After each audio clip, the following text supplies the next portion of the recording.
अरे माता जी, क्या तुम अपनी बहू के साथ यहाँ बाजार में सुबह सुबह रोटी सब्जी बेचती हो? अरे मैं तो कहता हूँ कि तुम सास बहू उस पुराने मोहल्ले में रात को जाकर रोटी सब्जी बेचने का काम करो। तुम्हारी रोटी सब्जी बहुत स्वादिष्ट है। अगर तुम वहां रात के 1 बजे रोटी सब्जी बेचने का काम करोगी तो तुम्हारी अच्छी कमाई होगी।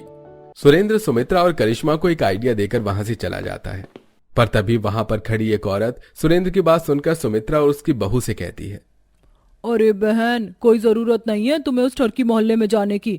तुम जानती भी हो वो पूरा मोहल्ला ठरकी है। वहाँ 2-4 घर हैं और सारी फैक्ट्री है और वहाँ के सभी लोग एक नंबर के ठरकी हैं। कोई जरूरत नहीं है रात के 1 बजे वहाँ पर रोटी सब्जी बेचने की।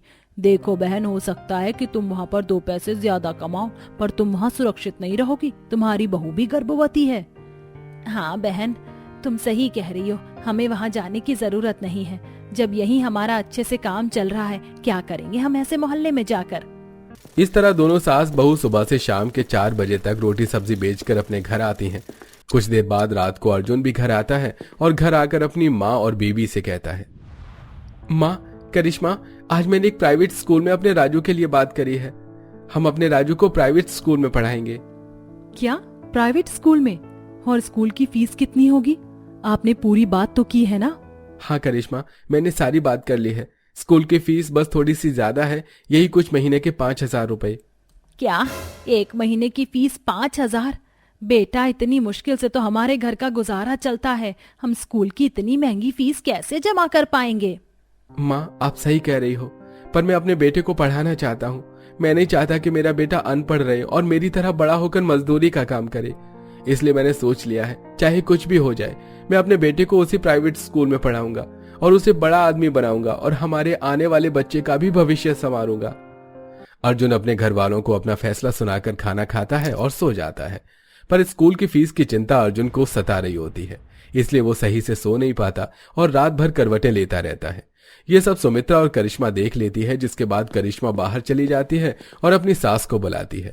और जब सास बाहर आती है तो करिश्मा अपनी सास से बोलती है, माँ जी, मैं क्या सोच रही थी कि अगर हम रात के 2 घंटे भी अगर उस मोहल्ले में जाकर रोटी सब्जी बेचने का काम करेंगे तो हमारे हाथ में इतने पैसे तो आ ही जाएंगे कि हम राजू के स्कूल की फीस जमा कर सके। पर बहू, तुझे मालूम है ना, तू गर्भवती है और वो मोहल्ला ठीक नहीं है। वो पूरा मोहल्ला ठरकियों के नाम से जाना जाता है। वहां पर हर एक आदमी ठरकी होगा और अब उस मोहल्ले को तो लोग ठरकियों के मोहल्ले से जानने लगे हैं।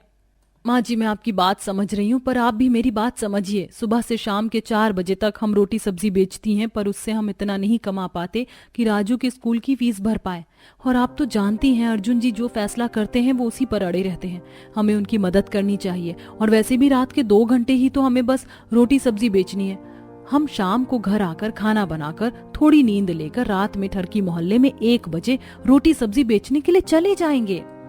अच्छा ठीक है बहू, अगर तू इतना कह रही है तो हम उस मोहल्ले में रोटी सब्जी बेचने का काम करेंगे। करिश्मा अपनी सास को मना लेती है और दोनों सास बहू अर्जुन को आधा सच बताकर अगली रात से अपनी रोटी सब्जी का ठेला ठरकी मोहल्ले में लेकर जाती हैं और रात के 1 बजे वहां रोटी सब्जी बेचना शुरू कर देती हैं। जहां पहले दिन वो देखती हैं कि उस मोहल्ले में अधिकतर लोग नशा कर रहे हैं और एक दूसरे से बड़ी ही बदतमीजी से बात कर रहे हैं। बहू, मुझे ये मोहल्ला बिल्कुल ठीक नहीं लग रहा। देख रही है ना तू, यहाँ कोई सिगरेट पी रहा है तो कोई दारू। मुझे तो बहुत घबराहट हो रही है। माँ जी, डरिए मत, कुछ नहीं होगा हमें। हिम्मत से काम लीजिए। दोनों सास बहू आपस में बात कर ही रही होती हैं कि तभी वहां एक बुढ़ा हाथों में दारू लेकर नशे में झूलते हुए आता है और सुमित्रा से रोटी सब्जी मांगता है। मेरा दिल भी कितना पागल है, ये प्यार तुझी से करता है। अरे मेरी बुढ़िया, अब अपने बुढ़े के लिए गरम गरम 1 प्लेट रोटी और मेरी फेवरेट पनीर की सब्जी लगा दे, वरना तेरा ये बुढ़ा आज भूखा ही रह जाएगा।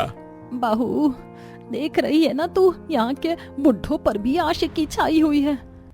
अरे ओ भाई साहब, होश में रहकर बात करो। मैं तुम्हारी कोई बुढ़िया नहीं हूँ और मेरे यहाँ रोटी सब्जी खानी है तो शराब को दूर रखना होगा। इसी ने मेरी जिंदगी खराब की है। अरे काका, जिंदगी इन गरीब सास बहू ने नहीं, आपकी जिंदगी आपकी इस दारू ने बर्बाद करी है। अगर अब भी आपने दारू नहीं छोड़ी तो ये आपको स्वर्ग पहुंचा देगी। भाभी जी, मेरे लिए भी अब गर्मा गर्म 2 रोटी और मिक्स वेज लगा दो, बड़ी भूख लग रही है। हाँ भैया, बस अभी लगा देते हैं। वैसे अच्छा हुआ जो आप दोनों यहाँ रोटी सब्जी बेचने आ गए। आपको पता है हम सारे लोग किस तरह पूरी रात भूखे काम करते थे और सुबह होते ही यहाँ से खाने की तलाश में भागते थे। पर अब तो अपने मोहल्ले में ही रोटी सब्जी वाली आप सास और बहू आ गई हैं। अब तो जब दिल करेगा आकर पेट भर के खाना खाएंगे। सुमित्रा को वहां का माहौल बिल्कुल भी अच्छा नहीं लगता और वो रोटी सब्जी बेचकर अपने घर आती है तो अपनी बहू से कहती है, बहू मेरी मान तो वहाँ पर रोटी सब्जी बेचने का काम छोड़ देते हैं। वहाँ तो जवान बूढ़े सब ठरकी हैं। तू सोच, जब वह बुढ़ा मुझ पर लाइन मार रहा है तो वहाँ के लड़के तुझ पर कितना लाइन मारेंगे। मुझे तेरी और तेरे बच्चे की बहुत फिक्र हो रही है। ऐसी कमाई से तो अच्छा है कि हम 2 पैसे कम ही कमाएं। माँ जी आप इतना मत सोचो, देखो 2 घंटे में हमने कितनी सारी कमाई की है। हमें इस वक्त पैसे पर ध्यान देना चाहिए। इस वक्त हमें पैसों की ज्यादा जरूरत है और हमें कुछ नहीं होगा। सुमित्रा के समझाने पर भी करिश्मा अपनी सास की बात नहीं मानती और अगले दिन भी दोनों सास बहू उस मोहल्ले में रात के 1 बजे रोटी सब्जी बेचने के लिए जाती हैं, जहां आज एक औरत पान खाते हुए उसके ठेले पर आती है और वहां खड़े एक ग्राहक से कहती है, क्यों रे, वैसे तो तू बड़ा कहता रहता है मुझे कि मैं तुम्हें खाना खिलाऊंगा, पार्टी दूंगा। अब तो अपने मोहल्ले में ही रोटी सब्जी बेचने वाली आ गई है। अब तो तू बस मुझे रात का खाना खिला दे। देख, मैं तेरे साथ पूरी रात जाग कर काम करवाती हूँ ना, तो बदले में तो मेरे लिए इतना तो कर सकता है, ये पनीर की सब्जी, लौकी के कोफ्ते ये खिला दे। अरे ओ बहन, इस औरत के लिए भी लगा दे 1 प्लेट रोटी और सब्जी, जो भी ये मांग रही है, वरना ये मेरा दिमाग ही खा जाएगी और ना खुद काम करेगी और ना मुझे काम करने देगी। अब चले, हट यहाँ से, मैं जा रहा हूँ सिगरेट पीने। रुक जाना ठरकी, साथ में पियेंगे। अच्छा ठीक है, रुका हूँ, जल्दी जल्दी खा ले। वैसे अम्मा एक बात बताना, जरा तुम्हारी इतनी सुंदर बहू है और तुम भी अभी बिल्कुल ठीक ठाक लग रही हो, फिर तुम दोनों सास बहू को ऐसी क्या मुसीबत आ पड़ी जो इस मोहल्ले में आकर रात के 1 बजे रोटी सब्जी बेच रही हो? अरे अपनी बहू के नाजुक हाथों से इतना काम करवाते हुए शर्म नहीं आती आपको? आपको तो अपनी बहू को मखमल के बिस्तर पर रखना चाहिए। मैडम अगर बुरा ना मानो तो तुम रात में फैक्ट्री के अंदर आराम कर सकती हो, रोटी सब्जी तुम्हारी सास बेच लेगी। ये हमारा घरेलू मामला है, अपना मुंह बंद करो। सुमित्रा उस आदमी को डांट कर भगा देती है, जिसके बाद वो आदमी वहां से चला जाता है और उस आदमी के जाने के बाद सुमित्रा अपनी बहू से कहती है, देखा ना बहू तूने, मुझे जिस बात का डर था वही हो रहा है। अब तो मेरी बात मान ले। माँ जी आपने बिल्कुल सही कहा, पर आपने देखा नहीं, आपके डांटने पर वो आदमी बिना कुछ बोले यहाँ से चुपचाप चला गया। माँ जी हमें बदलना होगा, जैसा देश वैसा भेष। हमें यहाँ के लोगों के साथ उन्हीं की तरह बातें करनी होंगी ताकि वह अपनी औकात में रहे। और जब बात मेरे राजू की जिंदगी की है तो मैं ऐसे टर्की लोगों से डर के घर में नहीं बैठ सकती। बहू तो सही कह रही है, जब घी सीधी उंगली से ना निकले तो इंसान को उंगली टेढ़ी ही करनी पड़ती है। अब टेढ़े के साथ टेढ़ा ही बनना पड़ेगा। अब सुमित्रा अपनी बहू की बात समझ जाती है कि किस तरह उस ठरकी मोहल्ले में रहकर उन ठरकी लोगों से डील करनी है।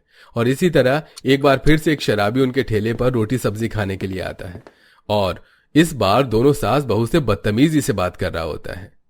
अरे बहन, हमेशा की तरह आज भी जरा अपने मुलायम हाथों से मेरे लिए 2 रोटी और भिंडी की सब्जी लगा दे। पैसे मेरी फैक्ट्री में रात के 2 बजे आकर ले जाना। भाई साहब हमें रोटी सब्जी और चप्पल दोनों खिलाने आते हैं, आपको क्या खाना है वो आप मुझे बता दो। अरे बहन, तुम तो नाराज हो गई। मैं तो यहाँ रोटी सब्जी खाने ही आया था, भला चप्पल कौन खाता है?